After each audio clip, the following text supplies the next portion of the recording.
پھر ایک وہ وقت ہوتا ہے، سب سے پہلے وہ وقت ہوتا ہے جب وہ اپنے ماں کے کوکھ سے جنم لیتا ہے اور ایک ایک چیز کے لیے وہ دوسروں کا محتاج ہوتا ہے، یعنی اپنی ساری ضروریات کی تکمیل کے لیے، اپنی ساری ضرورتوں کو پوری کرنے کے لیے اسے دوسروں کی ضرورت ہوتی ہے۔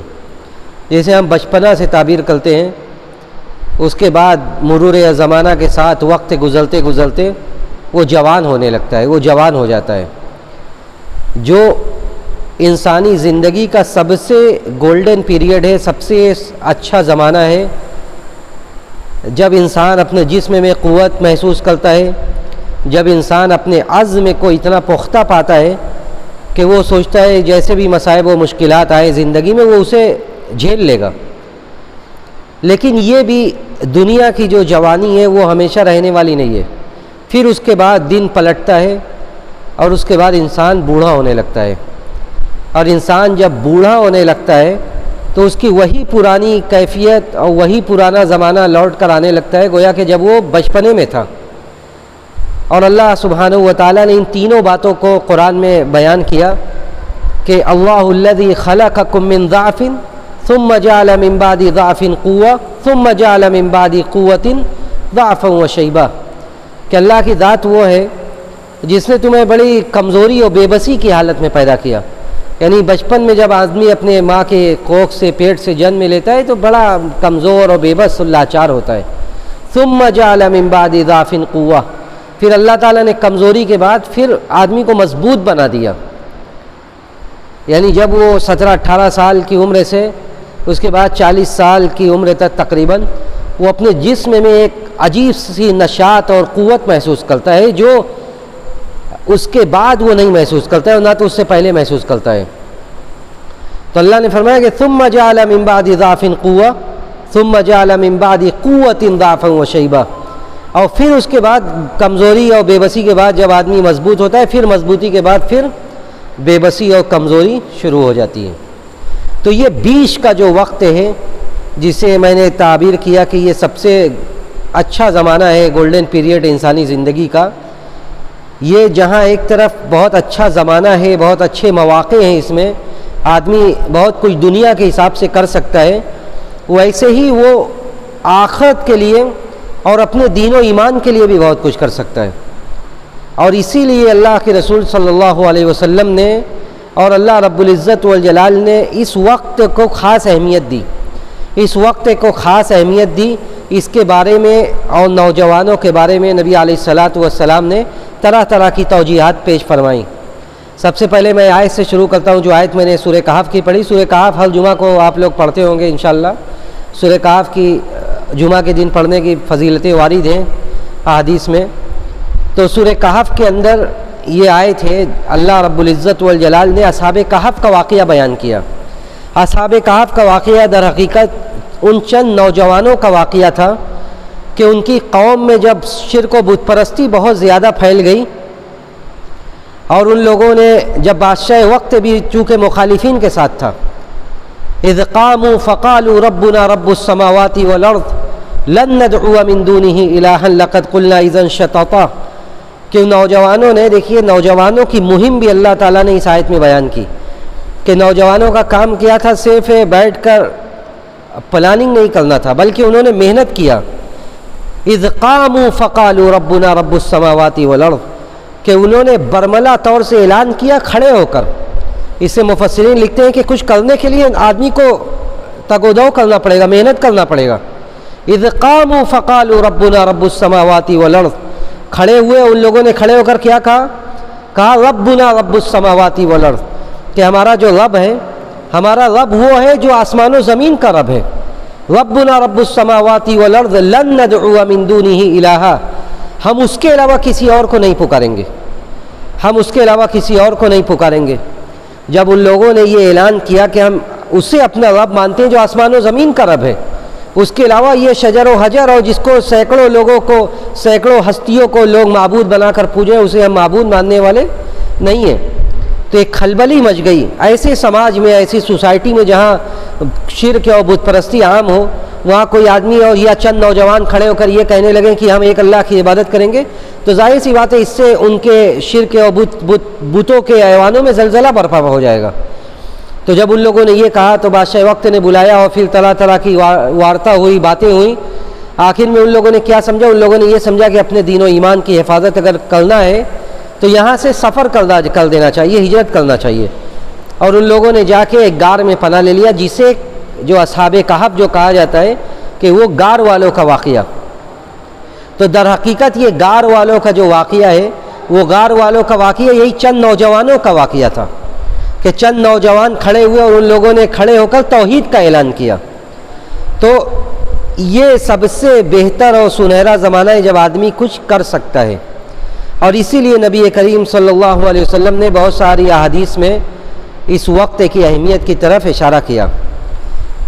سب سے پہلی حدیث نبی کریم صلی اللہ علیہ وسلم نے جب عرش کے سائے کا تذکرہ کیا، آپ نے فرمایا کہ جب قیامت کا دن ہوگا، جب لوگ اپنے اعمال کے حساب سے پسینوں میں شرابور ہوں گے، تو کچھ ایسے بھی نوجوان ہوں گے جنہیں اللہ تعالیٰ اپنے عرش کا سایہ دے گا۔ یعنی 7 قسم کے لوگوں کا تذکرہ کیا گیا کہ 7 قسم کے لوگوں کو اللہ سبحانہ و تعالیٰ اپنے عرش کے سائے میں جگہ دے گا۔ وعلیکم السلام۔ تو 7 قسم کے لوگ وہ ہوں گے جنہیں اللہ سبحانہ و تعالیٰ اپنے عرش کے سائے میں جگہ دے گا۔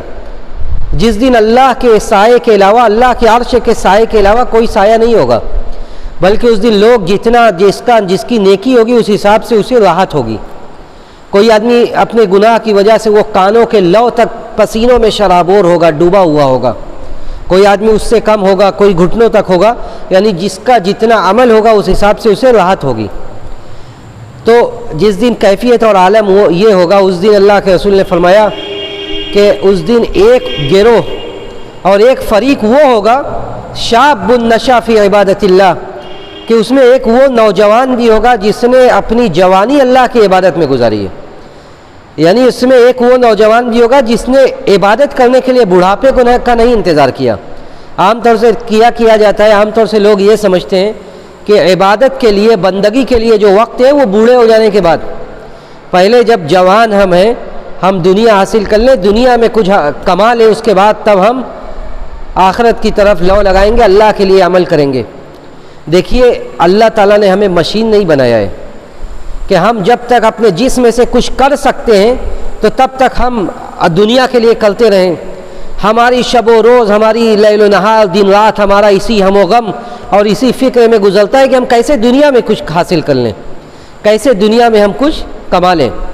تو اللہ تعالیٰ نے ہمیں مشین نہیں بنایا کہ جب ہم بیکار ہو جائیں، گھر کے ہم ریٹائر فرد ہو جائیں تو اس کے بعد ہم کنارے بیٹھ جائیں اور بیٹھ کر اللہ اللہ کریں، بلکہ کمال یہ ہے کہ ہم اس وقت اللہ کی عبادت کریں جب ہم کچھ کر سکتے ہیں، جب دنیا کے لیے بھی ہم کچھ کر سکتے ہیں، اس وقت ہم اللہ کی عبادت کے لیے وقت نکالیں، یہ کمال ہے۔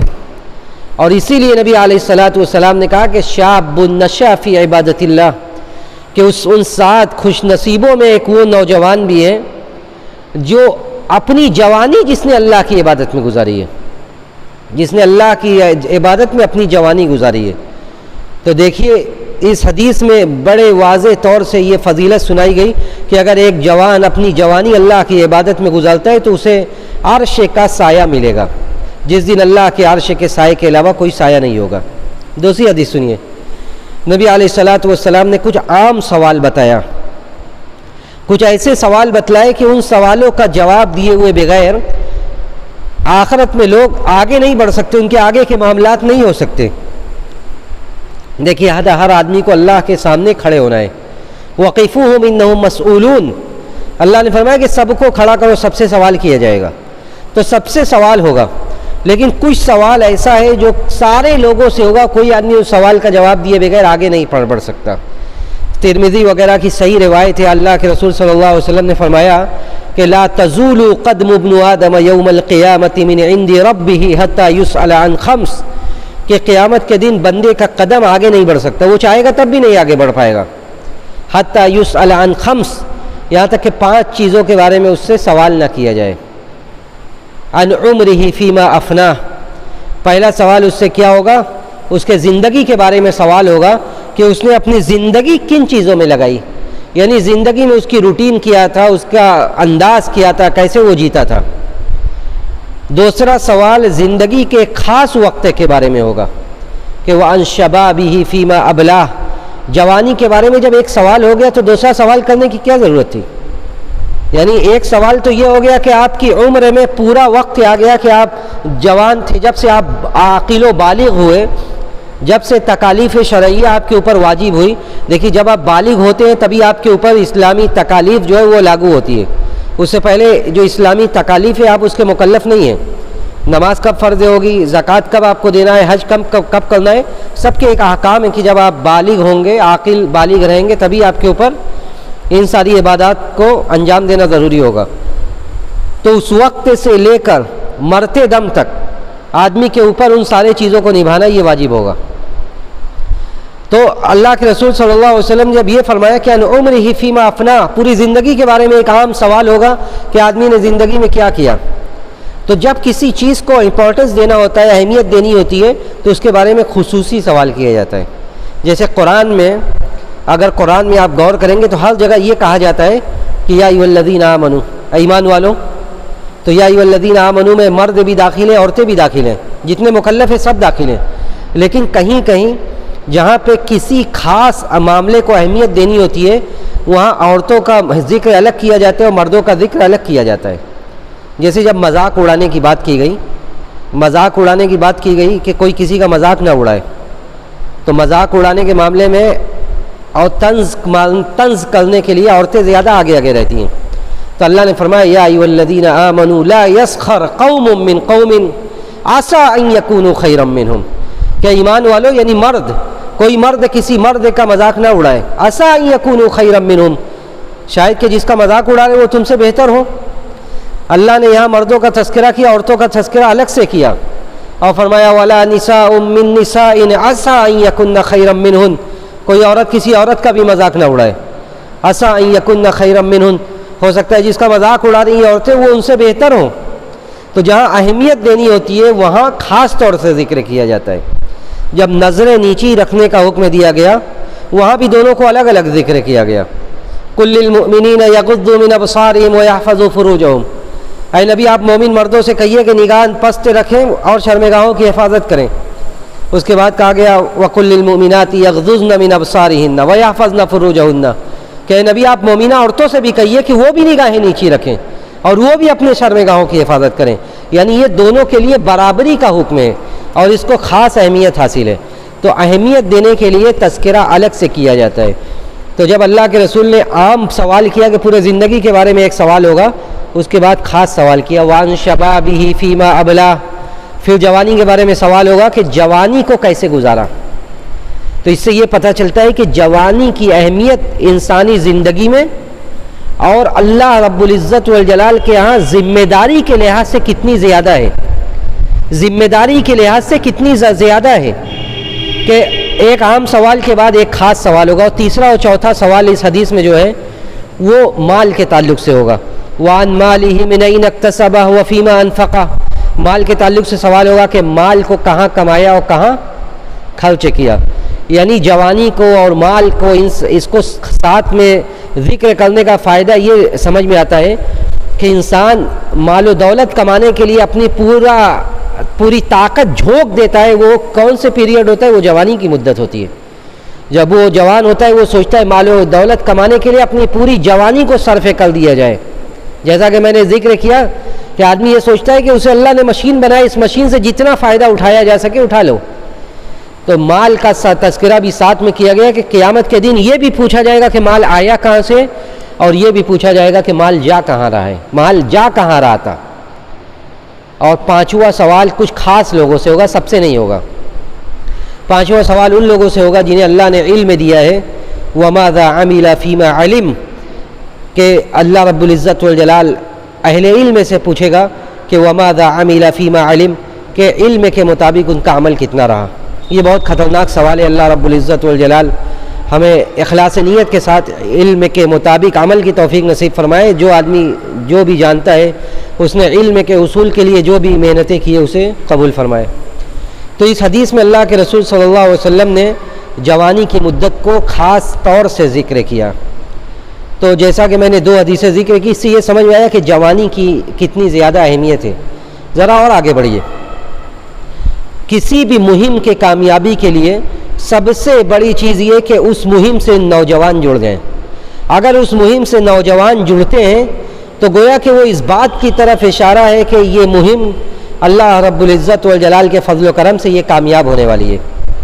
آپ ذرا اسلامی تاریخ پر طاہرانہ نظر ڈالیے، دیکھیے جب اللہ کے رسول صلی اللہ علیہ وسلم نے دعوت کی شروعات کی، آپ نے لوگوں سے یہ کہا کہ ایک اللہ کو اپنا رب مان لو، تملک العرب والعجم، عرب و عجم کے تم مالک ہو جاؤ گے، ایک اللہ کو اپنا رب مان لو، کامیاب ہو جاؤ گے.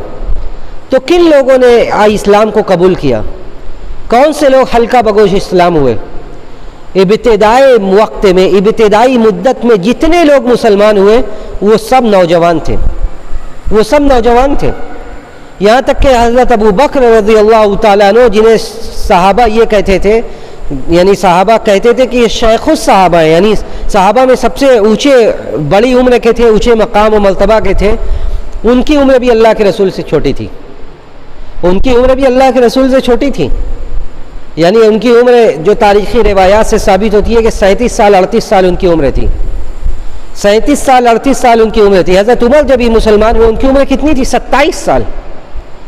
حضرت علی وغیرہ تو حضرت علی جو تھے وہ تو لڑکے تھے، 10 سال 11 سال ان کی عمر تھی. حضرت زید بن حارثہ ایسے ہی تھے. حضرت بلال 16 سال عمر تھی ان کی تقریباً. تو یہ سارے لوگ ایسے تھے، ایسے نوجوان تھے جن کے کندھوں پر اسلام کی یہ بنا اور اسلام کی یہ عمارت قائم ہوئی.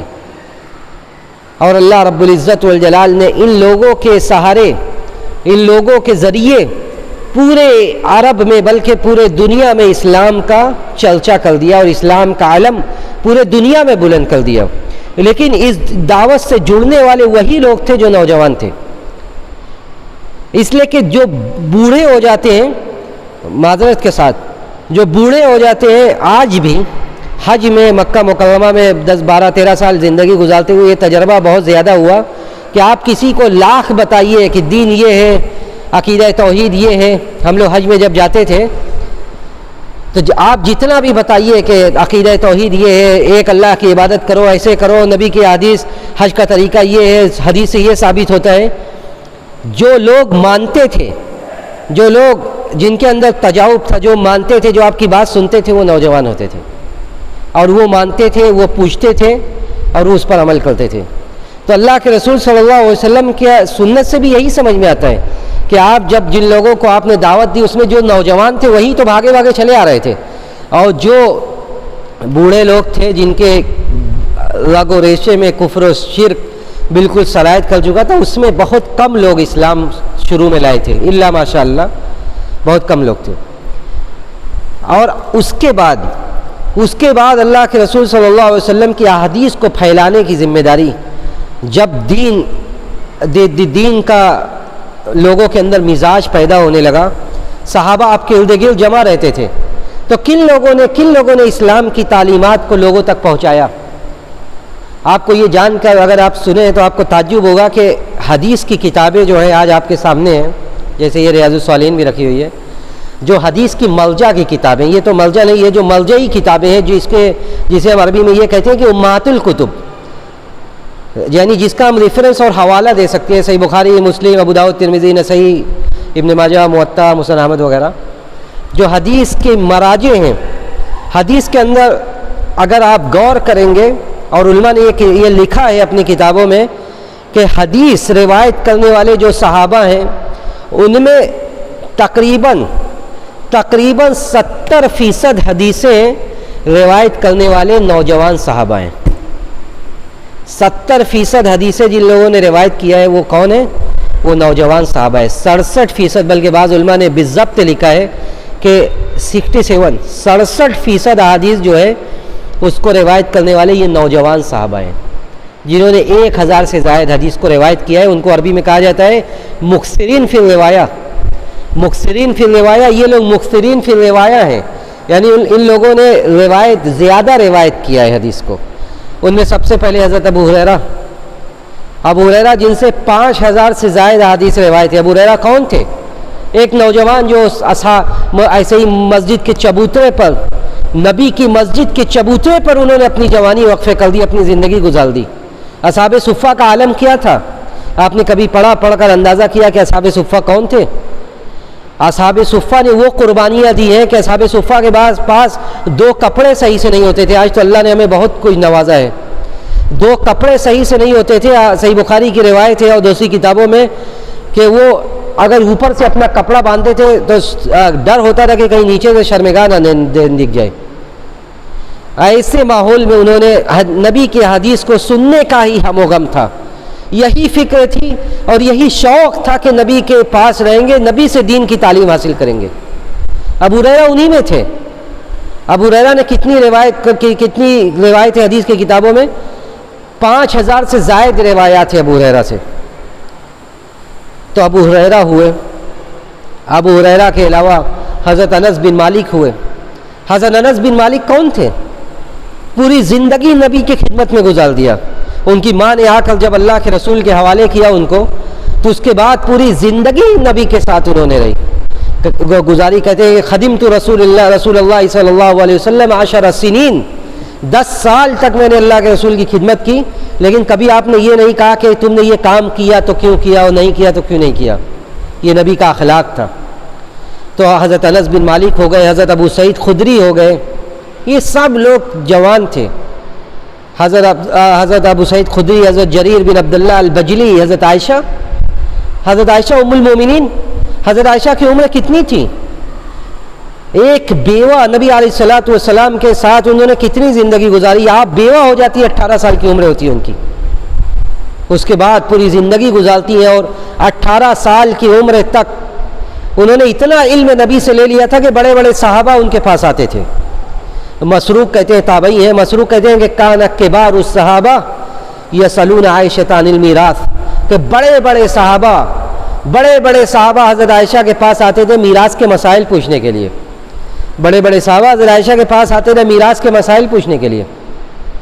حضرت عائشہ ام المومنین پوری زندگی انہوں نے اپنی جوانی اور اس کے بعد پوری زندگی انہوں نے نبی کے ساتھ جو گزارا تھا اسی کے دعوت و تبلیغ اور اسی کی نشر و اشاعت میں گزار دی. تو یہ جو بڑے بڑے جنہوں نے دین کی خدمت کی ہے, یہ بڑے نوجوان صحابہ تھے. حضرت عبداللہ ابن عمر, پوری داستان ہے, کتنی باتیں. حضرت عبداللہ ابن عمر, شباب الصحابہ میں حضرت عبداللہ ابن عمر کا نام آتا ہے. حضرت عبداللہ ابن عمر ہجرت کے وقت ان کی عمر 12-14 سال صرف تھی, اور 12-14 سال کا ایک بندہ کیا, ایک لڑکا.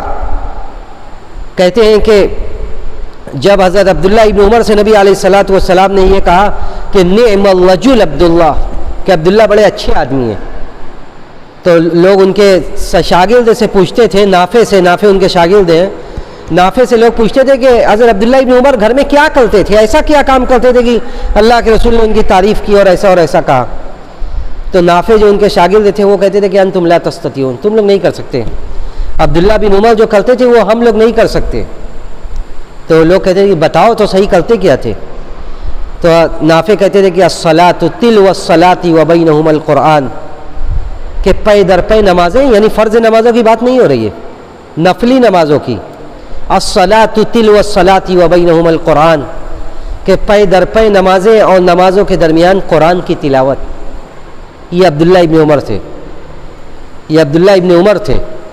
اور دینی کاموں میں حصہ لینے کی تڑپ ایسی تھی کہ بعض غزوات کے موقع پر, غالباً غزوہ احد کے موقع کی بات ہے, یہ کہتے ہیں کہ مجھے پیش کیا گیا اللہ کے رسول کے اوپر. میری عمر اتنی نہیں تھی کہ مجھے جہاد میں لے کر جاتے اللہ کے رسول نے منع کر دیا. پھر دوسرے غزوے میں میں گیا, پھر مجھے اللہ کے رسول کے سامنے پیش کیا گیا, تب مجھے غزوے میں جانے کی اجازت ملی. یہ دینی کام میں آگے بڑھ کر حصہ لینے کا جذبہ تھا نوجوانوں کے اندر. کسی نے کہا نہیں تھا, مجبور نہیں کیا تھا کہ آپ جائیں, لیکن یہ جذبہ تھا کہ ہم بڑھیں آگے اور بڑھ کر ہم اس میں حصہ لیں. عبداللہ بن زبیر اپنے والد کے ساتھ انہوں نے حروب الردہ میں شرکت کی. جب مرتدین کے ساتھ جو جنگ ہوئی اس میں انہوں نے شرکت کی, اور 10 سال 12 سال ان کی عمر تھی. عبادت کا عالم عبداللہ بن زبیر کا یہ تھا کہ کہتے ہیں کہ جب حرم میں خانہ کعبہ میں ایک مرتبہ سیلاب آ گیا, لوگ طواف کرنے سے رک گئے, اس کے بعد بھی عبداللہ بن زبیر تیر کر طواف کرتے تھے. تو یہ صحابہ کی بڑی بڑی باتیں ہیں حضرت مصعب بن عمیر رضی اللہ تعالیٰ عنہ پہلے مدینہ کے سفیر تھے. اللہ کے رسول نے انہیں سفیر بنا کر مدینہ بھیجا تھا. پوری جوانی، اور وہ بھی ایسی جوانی جو بڑی ٹھاٹ باٹ اور آشائش کے ساتھ گزری تھی. پوری جوانی دین کے لیے صرف کر دی. آدمی اگر تنہائی میں بیٹھ کر پڑھے غور و فکر کے ساتھ تو وہ رونے پر مجبور ہو جائے گا حضرت مصعب بن عمیر اور ان جیسے صحابہ کی داستان اور ان کا واقعہ پڑھ کر، کہ نبی علیہ الصلوۃ والسلام رونے لگتے تھے جب ان کا تذکرہ کرتے تھے. کہ جب اللہ کے رسول نے انہیں پے در پے، پہلے وہ حبشہ گئے اور پھر حبشہ سے مدینہ گئے. مدینہ جب مسلمان شروع میں گئے تو مدینہ کی آب و ہوا انہیں راس نہیں آتی تھی. جب بدلتا ہے ایک جگہ سے دوسری جگہ آدمی جاتا ہے، بسا اوقات اسے آب و ہوا راس نہیں آتی. تو مدینہ جب پہنچے مسلمان تو حضرت مصعب بن عمیر کو بھی راس نہیں آتی تھی. حضرت عبداللہ بن مسعود گواہی دیتے ہیں کہ جو ہم لوگ تھے، عبداللہ بن مسعود کہتے ہیں کہ ہم لوگوں کی بات الگ تھی. ہم لوگ چونکہ پریشانی میں ہم لوگوں نے آنکھیں کھولی تھی تو ہم لوگ ہر طرح کا ماحول جھیل لیتے تھے، لیکن مصعب بن عمیر جو تھے وہ بڑے ٹھاٹ باٹ اور ناز و نعمت میں پلے بڑھے تھے، اس لیے جب مدینہ پہنچے تو پریشان ہو گئے. حالت یہ ہوئی کہ ان کی کھال، ان کی یہ جلد یہ کٹ کٹ کر بھربھرا کر گرنے لگی. نبی تب بھی دیکھیے یہ کہ ایسا بندہ پیچھے نہیں ہٹتا. نبی علیہ الصلوۃ والسلام ایسے ہی مسجد میں بیٹھتے اور مصعب بن عمیر کو جب آپ آتے ہوئے دیکھتے تھے کہ وہ دو صحابہ کا سہارا لے کر مسجد میں آتے تو آپ نبی علیہ الصلوۃ والسلام صحابہ سے کہتے تھے کہ یہی وہ بندہ تھا کسی زمانے میں، یہی وہ بندہ تھا مکہ میں کہ میں مکہ میں اس سے زیادہ ٹھاٹ باٹ، اس سے زیادہ اچھے عطر والا، اس سے زیادہ خوبصورت بالوں والا میں کسی کو نہیں دیکھتا تھا. یعنی مکہ میں ایک چرچا تھا کہ بڑے خوبصورت آدمی ہیں، بڑے ٹھاٹ باٹ سے رہتے ہیں، عطر کا استعمال، بالوں کو سنوارنا، یہ سب یعنی ایک چرچا تھا. لیکن جب دین کے لیے سب کچھ چھوڑ دیا، دین کے لیے جب ہجرت کرنا پڑا مکہ سے مدینہ، ان کی ماں نے گھر سے نکال دیا. دین کے لیے مکہ سے مدینہ جب ہجرت کیا انہوں نے تو اور مدینہ کی آب و ہوا راس نہیں آئی تو کہتے ہیں کہ نبی علیہ الصلوۃ والسلام اشارہ کرتے تھے کہ آج یہی وہ نوجوان ہے جس کی حال آج یہ ہے. تو قربانی ایسی کہ اس کے بعد ذرا اور آگے بڑھی. جب غزوہ احد سن 3 ہجری کے موقع پر جب احد کے مقام پر مسلمانوں سے اور کفار سے جنگ ہوئی تو مسلمانوں کے 70 لوگ اس میں شہید ہو گئے.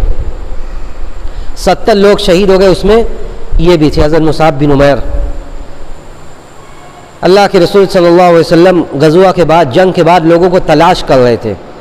آپ لوگوں کو تلاش کر رہے تھے، پوچھ رہے تھے کہ یہ کہاں ہے، وہ کہاں ہے. تو انہی میں اللہ کے رسول صلی اللہ علیہ وسلم جب مصعب بن عمیر کے پاس گئے، مصعب بن عمیر کو آپ نے اپنے بازو پر رکھا اور پھر نبی علیہ الصلوۃ والسلام نے یہی جملہ کہا کہ یہی وہ نوجوان تھا، یہی وہ نوجوان تھا جو مکہ میں بڑی خوبصورتی کے ساتھ زندگی گزارتا تھا، بڑے ٹھاٹ باٹ کے ساتھ، اچھے عطروں کے ساتھ. وہا انت اذا شاس الراس، آج اس طرح پراگندہ بال اور اس طرح گرد و غبار میں اٹا ہوا آج اس طرح پڑا ہوا ہے. اور یہ کہہ کہ آپ رونے لگے. اس کے بعد ایک ایسا نوجوان جس نے پیسے والی زندگی گزاری تھی.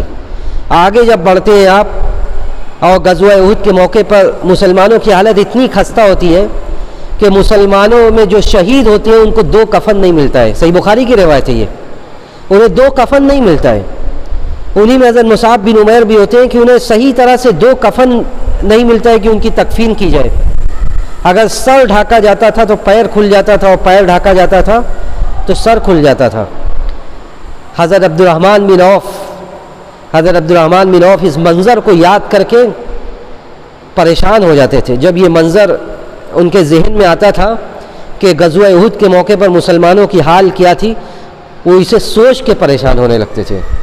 اس کے بعد تو اللہ تعالیٰ نے مسلمانوں کے لیے بہت کچھ دے دیا. یعنی پھر دھیرے دھیرے جب اسلام پورے دنیا میں پھیلا اور غزوات کے بعد مال غنیمت وغیرہ آنے لگی اور تو بہت کچھ ہو گیا. لیکن اس وقت بھی حضرت عبد الرحمن بن عوف کے سامنے ایک مرتبہ طرح طرح کی ڈشز لائی گئی، طرح طرح کے کھانے لائے گئے.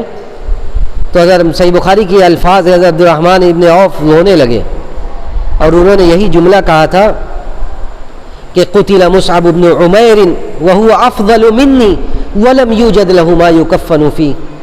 کہ مصعب ابن عمیر شہید کیے گئے، ولم یوجد لہ ما یکفن فیہ، اور مسلمانوں کی اس وقت حالت یہ تھی کہ ولم یوجد لہ ما یکفن فیہ، انہیں دو کفن نہیں ملا، اما ازار و اما رداء، یا تو ازار ہوتی تھی یا اوپر کا کپڑا ہوتا تھا، ان غطی بہ رأسہ بدت رجلاہ، اگر سر ڈھانکا جاتا تھا تو پیر کھل جاتا تھا، اور اگر پیر ڈھانکا جاتا تھا تو سر کھل جاتا تھا۔ اور آج دنیا کی اتنی نعمتیں ہمارے پاس ہیں، تو حضرت عبدالرحمن بن عوف اس زمانے میں کہتے تھے کہ مجھے خوف آتا ہے کہ ایسا نہیں کہ ہماری اچھائیوں کا بدلہ ہمیں دنیا میں ہی جلدی دے دیا گیا ہے۔ تو یہ نوجوان تھے، یہ شباب تھے، اللہ کے رسول صلی اللہ علیہ وسلم کے شباب تھے، نوجوان تھے، جنہوں نے اپنی زندگیاں اس طرح گزاری کہ آج تاریخ میں اس کی مثال نہیں ملتی ہے۔ اس لیے آج ہماری اور ہم نوجوانوں کی ذمہ داری یہ ہے کہ ہم تاریخ اور سیرت کے واقعات پڑھ کے اپنے زندگی کے مسار کو درست کریں، اپنے زندگی کے انداز کو درست کریں۔ سب سے پہلی ذمہ داری یہ ہے کہ ہم جو اللہ کی عبادتیں ہیں اس سے اپنے آپ کو جوڑ کر رکھیں۔ وَاعْبُدْ رَبَّكَ حَتَّى يَأْتِيَكَ الْيَقِينُ، جو اللہ کی جو عبادتیں ہمارے اوپر واجب ہے اسے ہم ہمیشہ کرتے رہیں، بڑھاپے کا انتظار اس کے لیے نہ کریں۔ کل کس نے دیکھا ہے؟ یہ کل کا نعرہ یہ تو بہت بڑا دھوکہ ہے۔ کل کس نے دیکھا ہے؟ اللہ نے یہ کسی کے لیے حتمی حکم نہیں دیا ہے کہ وہ 60 سالہ 70 سالہ زندگی گزارے گا، ایسا کچھ نہیں ہے کہ آج کثرت سے اچانک موتیں ہو رہی ہیں، کل کیا ہے کل کسی کو نہیں پتہ ہے۔ جو بیماریاں 60 سال میں ہوتی تھی آج 35 سال 33 سال کی عمر میں ہو رہی ہے، اور کورونا کے بعد کثرت سے اس طرح موذی مرض اپنے چپیٹ میں لوگوں کو لے رہا ہے کہ وہ قابل بیان نہیں ہے۔ ہم سب کسی نہ کسی طرح کی بیماری میں مشغول ہیں، اللہ حفاظت فرمائے بس، ہم اللہ حفاظت فرمائے۔ تو یہ ہر طرح سے انسان اللہ کی عبادت اور جو اس کے اوپر جو چیزیں واجب ہے اس سے اپنے آپ کو جوڑ کے رکھے اور اس وقت تک جڑا رہے جب تک کہ اسے موت نہ آ جائے۔ دوسری بات یہ کہ وہ دین کا علم حاصل کرے، ہر آدمی اپنے استطاعت بھر وہ دین کا علم حاصل کرے۔ صحابہ اکرام، ایسا نہیں کہ صحابہ میں ہر آدمی عالم تھے، ہر آدمی فقیہ تھے، لیکن ایک حد تک ہر آدمی جاننے کی کوشش کرتے تھے، اللہ کے رسول کے پاس آ کر بیٹھتے تھے، پوچھتے تھے۔ ہر آدمی دین کی جو بیسک معلومات ہے اس معلومات کو حاصل کرے، اس طرح کے دروس میں اور دوسرے درسوں میں شرکت کرے۔ تیسری بات یہ کہ اپنے وقت کے ضیاع سے خود کو بچائے، وقت کو برباد نہ کرے۔ الوقت کالسیف، وقت جو یہ تلوار کی طرح ہے، اور وقت کا بہت بڑا قاتل یہ موبائل ہے۔ یہ موبائل یہ وقت کا بہت بڑا قاتل ہے آج کے زمانے میں۔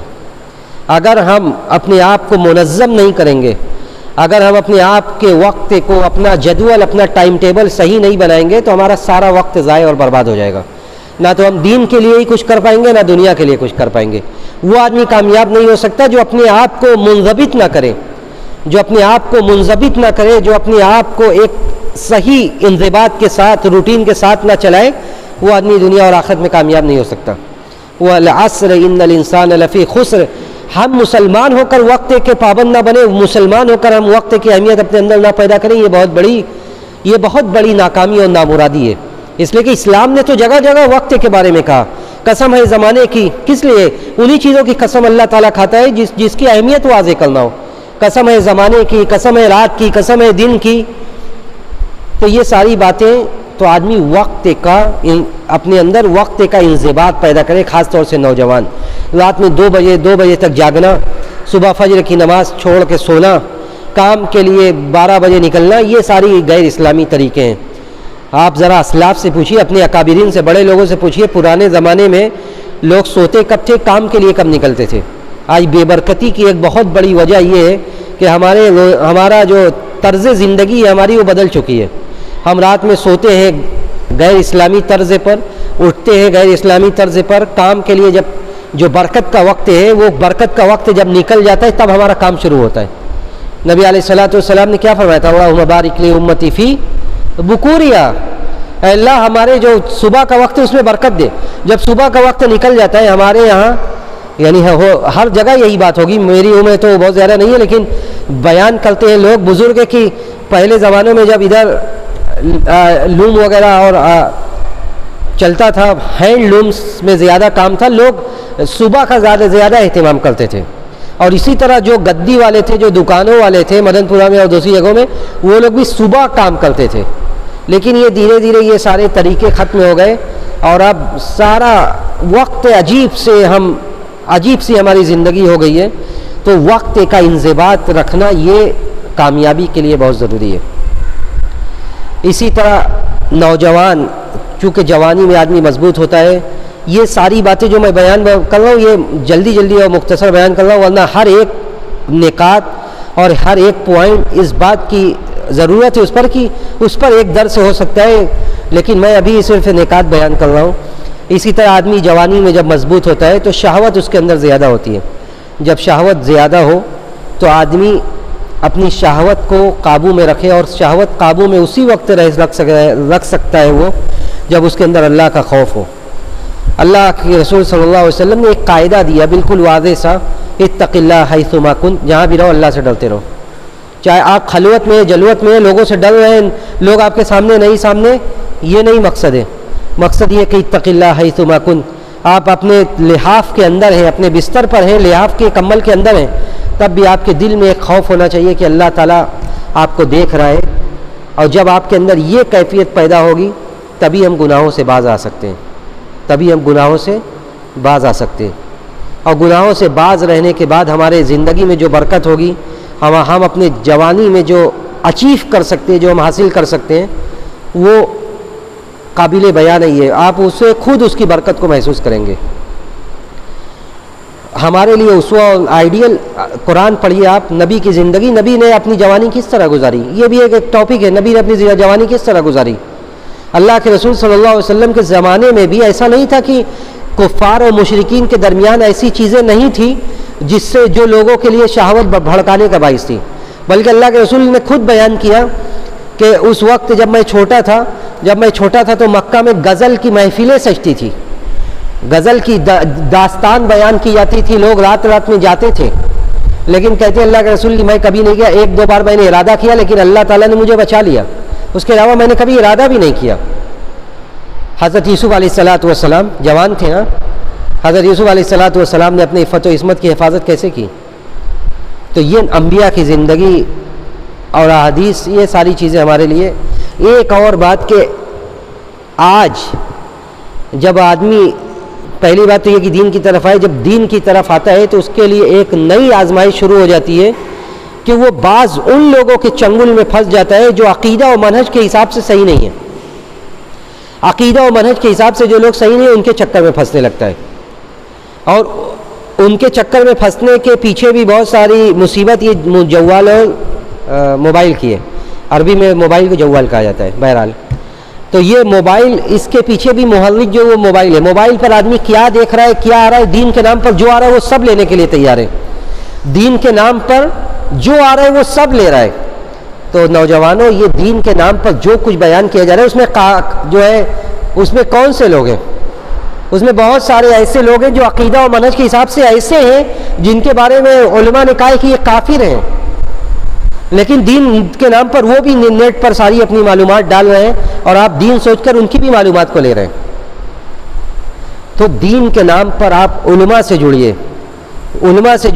آپ کو کچھ پتہ کرنا ہے تو آپ علماء سے پتہ کریے، یا ان کتابوں کو پڑھیے جو کتابیں بالکل کریکٹ ہیں، یا جن کتابوں کے بارے میں بالکل علماء عام طور سے کہتے ہیں کہ یہ کتابیں صحیح ہے، یا اس کتاب کے مصنف جو ہے، رائٹر جو ہے، یہ صحیح عقیدہ و منہج پر ہیں.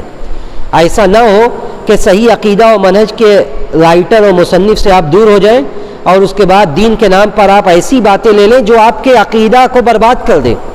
دیکھیے ایک بار عقیدہ برباد ہو گیا تو اس کے بعد کبھی سدھرنے والا نہیں ہے، اور عقیدہ برباد ہو گیا تو سب برباد ہو گیا. عقیدہ برباد ہو گیا تو سب برباد ہے. اس کے بعد آپ جتنی بھی نیکی کر لیں وہ ساری نیکیاں برباد ہیں. قیامت کے دن بعد ایسے لوگ بھی آئیں گے جو عمل کر کر کے تھک چکے ہوں گے دنیا میں، لیکن ان کا عقیدہ و منہج خراب ہوگا. عقیدہ و منہج خراب ہوگا تو اللہ کے یہاں ان کے عمل کا کوئی بھی بدلہ نہیں ہوگا، بلکہ اللہ نے کیا فرمایا کہ عاملۃ ناصبہ، تھک عمل کر کر کے وہ تھک چکے ہوں گے. تو میں نے پانچویں بات یہ بتائی کہ وہ ایسے لوگوں سے معلومات لیجئے جو عقیدہ و منہج کے حساب سے درست ہیں. عقیدہ و منہج کے حساب سے جو درست ہیں ان سے معلومات لیجئے، اپنے وقت کے اندر انضباط پیدا کیجئے، ان ساری باتوں کو آپ لوگ اس پر غور کیجئے، اور جو وقت ہے، جو جوانی کا جو پیریڈ ہے، جو مدت ہے، ہمیشہ اس بات کو ذہن نشین رکھیے کہ یہ بڑا قیمتی وقت ہے، اور جب کوئی چیز قیمتی ہوتی ہے تو اس کے بارے میں سوال بھی اتنا ہی زیادہ ہوتا ہے۔ تو ہم اس بات کے لیے بھی تیار رہیں کہ اللہ کے ہاں اس کے بارے میں سوال بھی بہت زیادہ ہونے والا ہے۔ ہم اللہ رب العزت والجلال سے یہی دعا کرتے ہیں کہ بار الہ تو ہمیں اپنی جوانی کو اسلام اور اسلامی شریعت کے مطابق سنوارنے والا بنا، ہمیں اپنے عفت و عصمت کی حفاظت کرنے کی توفیق نصیب فرما۔ جب ہم دین کی طرف آئیں تو ہمیں صحیح عقیدہ و منہج پر قائم و دائم رکھ، ہمیں ایک دینداری والی زندگی، پروقار زندگی، عبادتوں والی زندگی نصیب فرما۔ ہم میں جو بے روزگار ہیں تو انہیں برسر روزگار کر دے رب العالمین، جو برسر روزگار ہیں تو ان کے رزق میں ترقی نصیب فرما، ان کے رزق میں برکت دے، جو بیمار ہیں تو انہیں ان کی بیماری سے شفائے کامل عاجل نصیب فرما، اور جو اس دنیا سے چلے گئے بار الہ تو ان کے قبر کو جنت کی کیاری بنا دے، اور ہمارا خاتمہ بالخیر فرما۔ جب ہمارا اس دنیا سے جانے کا وقت ہو تو ہمیں اس بات کی توفیق دے کہ ہمارا آخری کلمہ توحید ہو۔ ربنا تقبل منا انک انت السمیع العلیم وتب علینا انک انت التواب الرحیم، وآخر دعوانا الحمد للہ رب العالمین، والسلام علیکم ورحمۃ اللہ وبرکاتہ۔